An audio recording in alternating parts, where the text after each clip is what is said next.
Marketing AI Radio, your shortcut to building smarter AI-driven marketing organizations. This show is hosted by digital personas Bailey and Kai and provided by marketingfrontier.ai.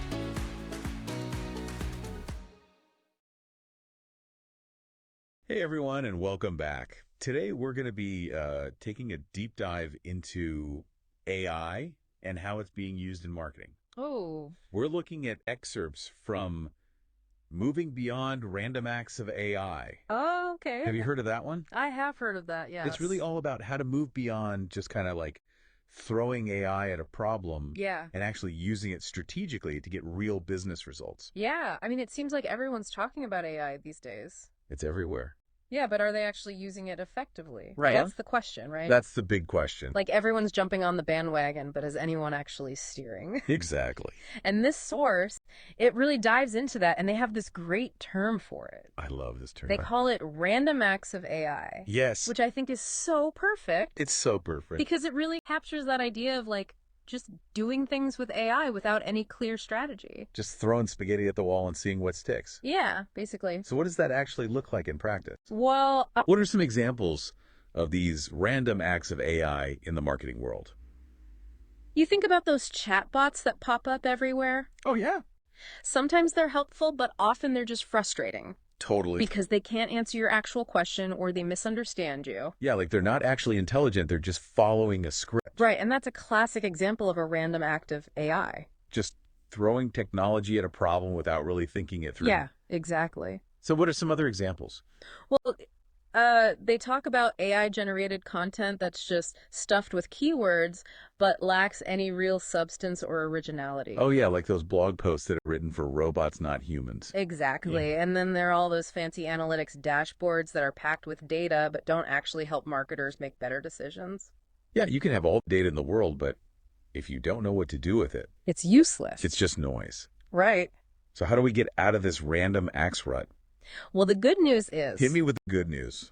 There's a way out. Okay. This source lays out a 4-step framework to help companies move from this kind of haphazard AI implementation to a more purposeful approach. Okay, I like that purposeful approach. Yeah. So what's the first step? The first step is to identify and eliminate the random acts that are already happening. Okay, so like taking inventory of all your AI projects. Exactly. And seeing which ones are actually bringing value and which ones are just taking up space. Yeah, it's like decluttering your AI, so to speak. Love that. So you can really focus on the things that matter. So how do we go about this AI decluttering process? Well, the source recommends conducting an AI audit, which basically means taking a hard look at every AI project you have in place and asking some tough questions. Like what? Like, what's the goal of this project? How does it align with our overall marketing objectives? Can we actually measure its impact? Is it moving the needle?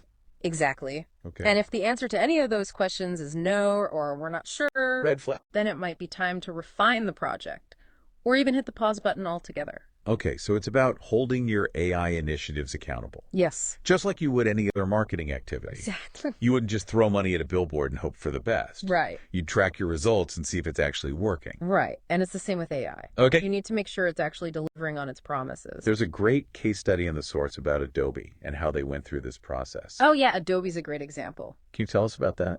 So Adobe realized they had a ton of AI projects running. Mm-hmm. But they weren't all aligned with their core business goals. They were just kind of doing AI for AI's sake. Yeah, they were kind of caught up in the hype. Right. And they decided to take a step back and ask themselves, what are we really trying to achieve with AI? Good question. Yeah, and by doing that, they were able to streamline their efforts and focus on initiatives that really enhance the customer experience. Which was their main goal. So they went from AI clutter to AI clarity. Yes, exactly. Awesome. Yeah, and it's a great example of how taking the time to do an AI audit can really pay off. So what are some specific takeaways for our listener from this first step? Well, first and foremost, create a comprehensive inventory of every single AI project you have running. Every single one. Yeah, every chatbot, every content generation tool, every analytics platform, everything. Okay. And then evaluate each project against your key performance indicators, your KPIs. Are they moving the needle in the right direction? If not, why not? Are there redundancies? Yeah. Are there things you can consolidate? Okay. And the goal is to develop a clear roadmap for either eliminating those less effective projects or bringing them back into alignment with your core business goals. So step 1 is all about decluttering, aligning, and making sure every AI initiative has a clear purpose. Yes. Awesome. What's next? Step 2 is where things start to get really exciting because that's where we start talking about automation. Ooh, I love automation. Who doesn't love automation? Right? It's like having a little robot army doing all the boring stuff for you. Exactly, and that frees up your time and energy for more strategic and creative work. Right, because nobody wants to spend their days doing mind-numbing repetitive tasks. Exactly. So what kind of tasks are we talking about here that are ripe for automation? Well, think about those tasks that eat up your time, but don't actually require a lot of creative thinking. Okay. Things like scheduling social media posts, sending out email blasts, pulling data for reports, those kinds of things. The stuff that makes you want to bang your head against your desk. Exactly. Those are perfect candidates for automation. Okay, so instead of spending hours manually scheduling tweets, I can train an AI to do it for me. Right? While I focus on crafting the perfect marketing campaign. Exactly. It's about working smarter, not harder. I love that. Yeah. Are there any specific examples in the source that illustrate this concept? They highlight some really compelling examples of companies using AI for high-impact automation. For instance, Spotify uses AI to automate those personalized playlist emails you get. Oh, yeah. The Discover Weekly and Release Radar playlists. I love those. Yeah, those are generated by AI. Really? And the result is a 40% increase in email engagement rates. Wow, that's huge. It is. So people are actually responding to these AI-powered recommendations. They are, and it shows that automation doesn't have to be impersonal. Right, it can actually enhance the customer experience if it's done right. Exactly. That's cool. Another great example is HubSpot. They automated their social media posting and monitoring with AI, and they managed to reduce manual effort by a whopping 75%. 75%? Yeah. That's insane. It is, and they were able to do that while keeping their engagement rates steady. So they're saving a ton of time and still getting great results. Exactly. That's the dream. It is. The source also mentions Coca-Cola, who implemented AI-powered campaign reporting. Oh, yeah. And this saved their marketing team over 20 hours per week. It's amazing how much time you can save with automation. It is, and they also improved data accuracy by 35%. Yeah, so not only are you saving time, but you're also getting better data. That's a win-win. It is. So it seems like the key takeaway from step 2 is that automation isn't about replacing humans. No. It's about empowering them to do their best work. Exactly. It's about taking care of the mundane so you can focus on the extraordinary. I love that. Yeah. And that's a perfect segue into step 3, where we start talking about more advanced AI applications that can really transform the customer experience. Okay, now we're getting into the really exciting stuff. Yeah, this is where we start to see the magic of AI in action. I'm ready to bring on the magic. Right. Lay it on me. What are some of these advanced AI applications that can really take the customer experience to the next level? Well, this is where we get into the realm of personalization, ad targeting optimization, and even predicting and preventing customer churn. Okay, that sounds pretty powerful. Yeah, it is. It's all about using AI to not just work more efficiently, but to actually connect with customers on a deeper level and build stronger relationships. I like that. Yeah. So let's break those down one by one. Okay. Let's start with personalization. Okay. I think we've all experienced personalization to some degree, whether it's getting recommended products on Amazon or seeing targeted ads on social media. Yeah, for But sure. what's the bigger picture here? How is AI changing the game when it comes to personalization? Well, personalization at scale is one of the most exciting applications of AI in marketing. Okay. It goes way beyond just recommending products you might like. Great. It's about creating a truly customized experience for every customer, anticipating their needs and delivering the right message at the right time. So it's like having a personal shopper for every single customer. Exactly. And the source highlights a brilliant case study featuring Sephora. Sephora, the makeup store. Yeah, they completely revolutionized the beauty retail experience with their AI-powered personalization engine called Beauty Insider. Oh, yeah. I've heard of Beauty Insider. I'm actually a member. Oh, cool. What makes it so special? Well, it's a masterclass in data-driven personalization. Okay. Their system goes way beyond just tracking your purchase history. So what kind of data are they looking at? Well, they track your purchase history, of course, both online and in store, Mm-hmm. but they also collect data from those beauty profile quizzes you can take on their website. Oh, yeah. Those are fun. Yeah, and they look at your browsing patterns, how long you spend looking at certain products, what kinds of tutorials you watch on their app, and even your preferred method of communication.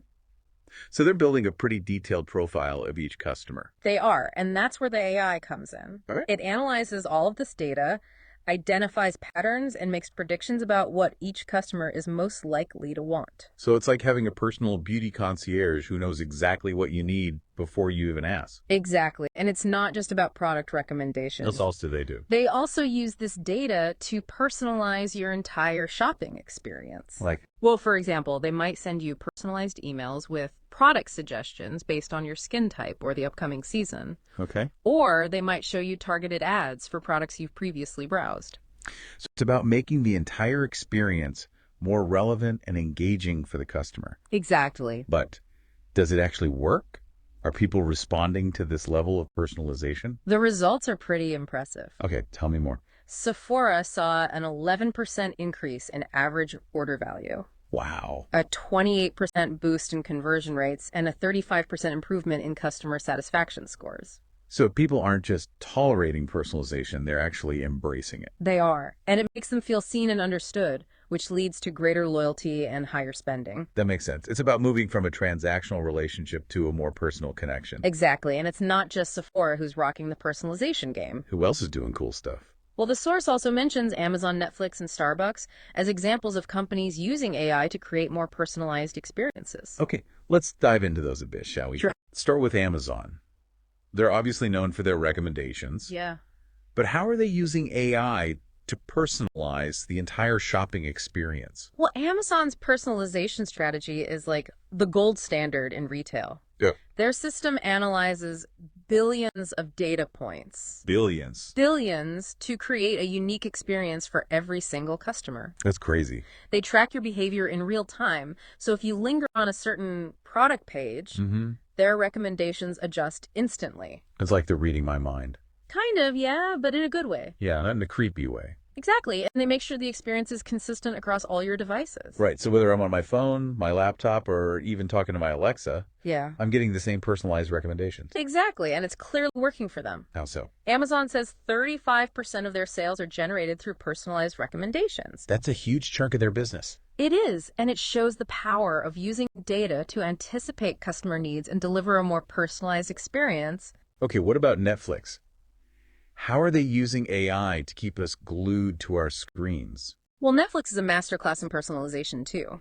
Okay. They use AI to tailor your entire viewing experience, not just the recommendations. So what are they doing? Well, they analyze your viewing patterns, of course. Right. But they also tag their content with over 3,000 unique classifiers. 3,000. Yeah. What are classifiers? Basically, they're like labels that describe different aspects of a show or movie. Like genre, theme, mood, that kind of thing. Exactly. So they have a really deep understanding of what each piece of content is about. Okay. And they use all that data to choose the perfect thumbnail image for each title based on your preferences. So you're more likely to click on something that visually appeals to you. Exactly. And they even adjust their recommendations based on the time of day and your likelihood of watching something right now.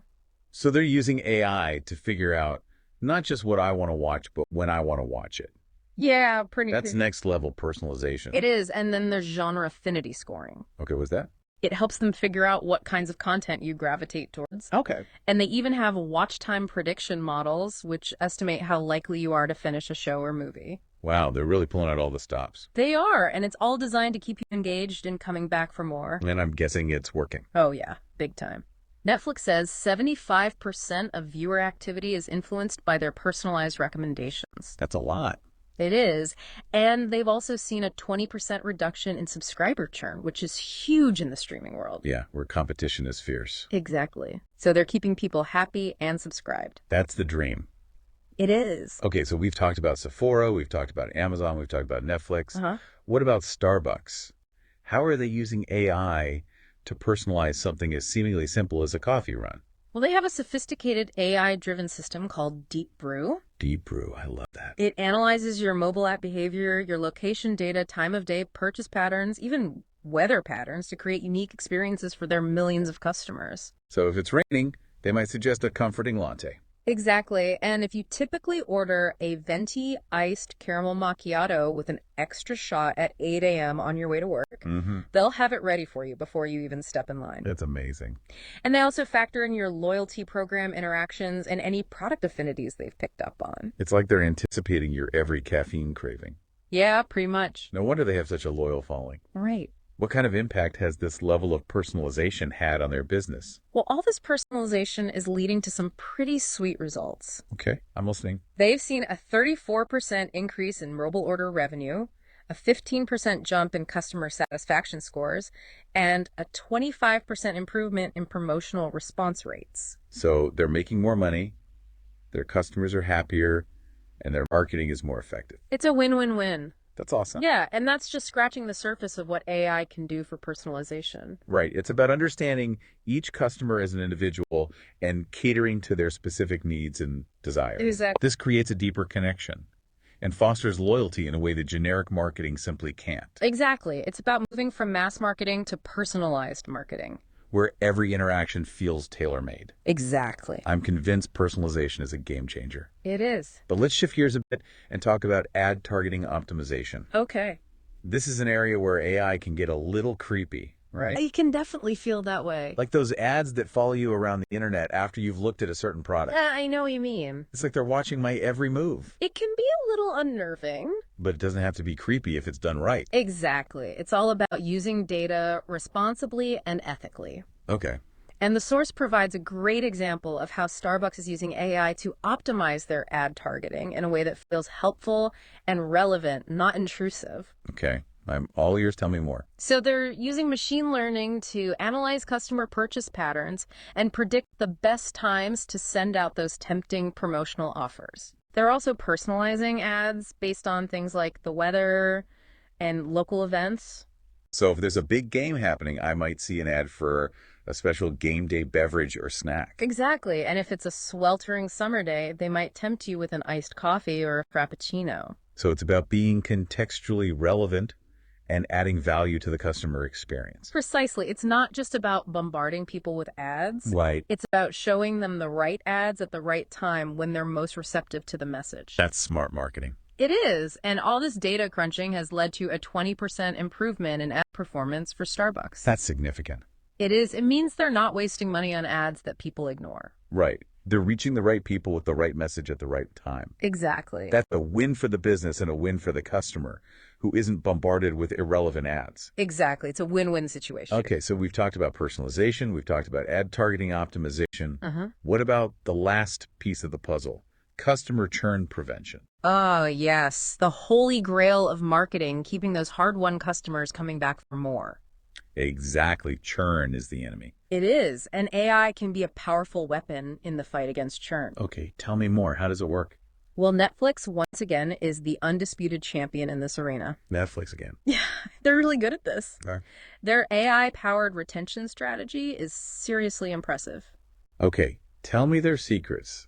How are they using AI to keep their subscribers from jumping ship? Well, their system can predict potential churners, people who are thinking about canceling their subscription with an 85% accuracy rate. 85%? That's incredible. How do they even do that? They analyze all sorts of data points, including viewing patterns, account activity interactions with their service. Like pausing or rewinding a lot. Exactly how often you rate shows and even how often you contact customer service. Wow, so they're really paying attention to every little detail. They are, and once they've identified those at-risk customers, they can intervene. With personalized recommendations, adjust the frequency of their emails, or even offer a special promotion to entice them to stay.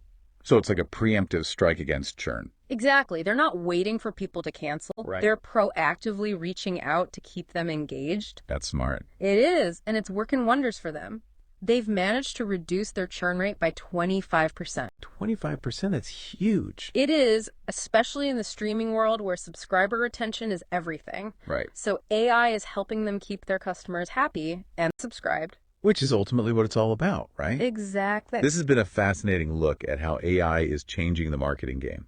It has. But we've still got one more step in the framework to cover, right? We do. And it's the one that ties everything together. So, The ultimate goal of all our AI efforts, creating core business value. okay, now we're talking because at the end of the day, it's all about the bottom line, right? Exactly. Step 4 is about using AI to directly impact both revenue and profit margins. And we've got some amazing examples to unpack, so buckle up. Okay, so let's talk money. How are companies using AI to actually boost revenue and increase those profit margins? Well, the source breaks it down into two main areas. Revenue enhancement and customer lifetime value optimization. Okay. And they highlight some really cool case studies that illustrate these concepts in action. Awesome. Let's dive in. Okay. So let's start with revenue enhancement. What kind of AI strategies are we talking about here? One really interesting area is dynamic pricing, Okay. where AI is used to adjust prices in real time based on all sorts of factors. So it's like having a super smart pricing expert working 24/7 to make sure you're always getting the best price. Exactly. And the source highlights Best Buy as a company that's really nailing this. Best Buy. Huh. I wouldn't have thought of them as being on the cutting edge of AI. They're actually doing some really innovative things with AI. Like what? Well, they've implemented this AI-powered system that analyzes a ton of data in real time to optimize pricing across thousands of products. Okay, what kind of data are we talking about? They're looking at competitor pricing, of course, local market demand, inventory levels in their stores and warehouses, historical sales data, seasonality, customer segment price sensitivity. Wow, that's a lot to keep track of. It is, and they're even factoring in things like weather patterns and special events that might affect shopping behavior. So if a big storm is headed my way, the price of flashlights and batteries might go up.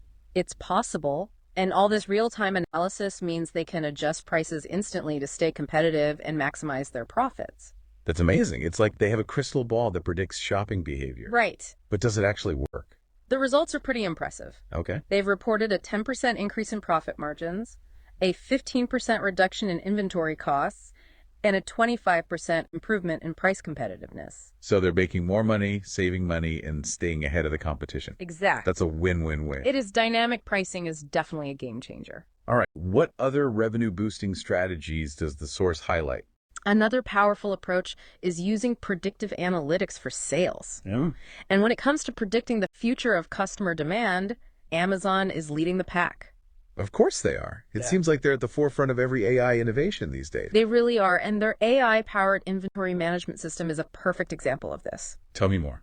Well, it analyzes over 400 variables to forecast demand for millions of products. 400 variables. I know, it's mind-blowing. My head is spinning. And they're able to do this with incredible accuracy. Really? How accurate are we talking? Their system boasts a 95% accuracy rate. 95%. That's incredible. It is, and this accuracy translates into some really tangible benefits. Like what? Well, they've reduced stockouts by 30%, which means fewer disappointed customers. Right. And they've also increased inventory turnover by 25%, which means they're not sitting on a pile of unsold products. So they're making more sales, reducing waste, and keeping their customers happy. Exactly. That's what I call smart retail. It is, and it all comes down to using AI to make better decisions about what products to stock and when to stock them. It's like having a crystal ball for your inventory. Pretty much. Okay, so we've covered dynamic pricing and predictive analytics for sales. What about the other side of the coin? Customer lifetime value optimization. Ah, yes. This is all about maximizing the total value a customer brings to your business over the entire course of their relationship with you. So it's not just about making a single sale, it's about building long-lasting relationships with customers that lead to repeat business. Exactly. And the source features American Express as a shining example of this. Amex. I wouldn't have thought of them as a leader in AI. They're actually doing some pretty cutting-edge stuff with AI to enhance customer relationships. Like what?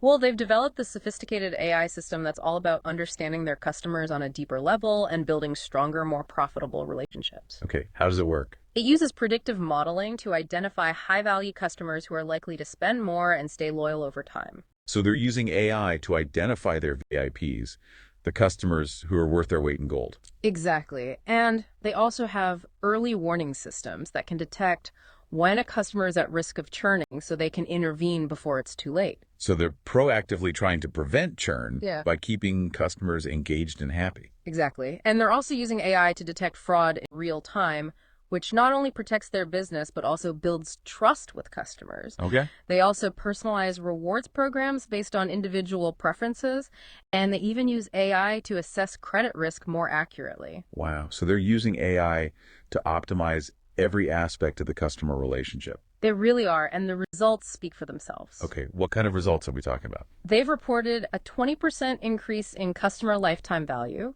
a 35% improvement in customer retention, and a 25% reduction in customer acquisition costs. That's amazing. It shows that AI can be a powerful tool for not only acquiring new customers, but also keeping them happy and loyal. In spending more money. Of course. It's the ultimate goal, right? Right. It is, and Amex isn't the only company doing this well. Who else is out there killing it in the customer lifetime value optimization game? The source also mentions Nike and Walmart as companies that are using AI to great effect in this area. Okay, let's start with Nike. What are they doing?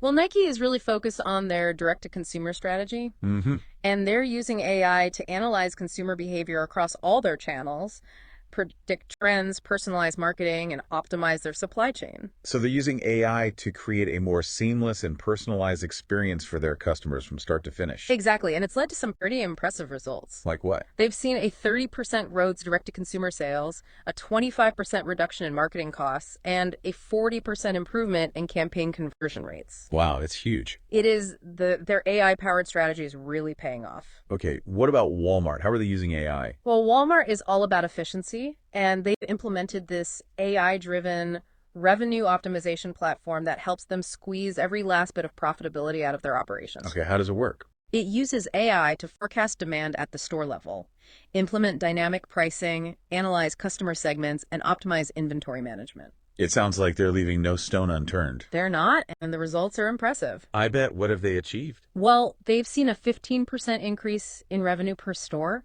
a 20% improvement in inventory efficiency, and a 30% reduction in out-of-stock incidents. So they're selling more, wasting less, and keeping their customers happy. Exactly. It's a win-win-win all around. This has been a fascinating deep dive into the world of AI and marketing. It really has. I feel like we've covered so much ground, from understanding what random acts of AI are to exploring how AI can be used strategically to improve customer experiences and boost profitability. And we've seen some really inspiring examples of companies that are doing amazing things with AI. So as we wrap up this deep dive, what are some key takeaways for our listeners as they embark on their own AI journey? Well, the source emphasizes 3 key things, starting with strategy, focusing on integration and scaling strategically. Okay, let's unpack those a bit. Sure. So what does it mean to start with strategy? It means having a clear roadmap for your AI initiatives. Okay. You need to define your business objectives, identify the specific KPIs you want to impact, and make sure everything's aligned with your overall marketing goals. So no more random acts of AI. Exactly. It's all about being intentional and purposeful. What about integration? Why is that important? Well, you want to make sure your AI solutions work seamlessly with your existing systems and processes. Right. You don't want to create more silos and headaches. Exactly. It's about creating a cohesive ecosystem where all your tools and technologies work together harmoniously. And finally, what about scaling strategically? This means starting with proven use cases, building on your successes, and constantly evaluating and adjusting your approach. So don't try to boil the ocean all at once. Exactly. Start small, learn as you go, and gradually scale up your AI efforts as you gain more confidence and expertise. That's great advice. It's a marathon, not a sprint. Exactly. And the most important thing is to stay curious, keep learning, and keep experimenting. I love that. Well, this has been an incredibly insightful deep dive into the world of AI and marketing. I've learned so much, and I hope our listeners have too. Me too. It's been a real eye-opener. So as we wrap things up, what's the one big takeaway you want our listeners to walk away with? I think the most important thing is to remember that AI is a tool. And like any tool, it can be used for good or for evil. Okay. The key is to use it strategically and ethically to achieve your business goals. Well said. And I think the 4-step framework we've discussed today gives our listeners a great foundation for doing just that. I agree. So to our listeners, if you're feeling inspired to take your AI game to the next level, I encourage you to revisit the key takeaways from this deep dive and think about how you can apply them to your own business. And I'll leave you with one final thought-provoking question. Okay. What one area of your business could benefit most from a strategic AI implementation? Ooh, that's a good one. Yeah, something to ponder. Well, thank you so much for joining us for this deep dive into the world of AI and marketing. We hope you found it insightful and inspiring. Until next time, keep learning, keep exploring, and keep pushing the boundaries of what's possible with AI.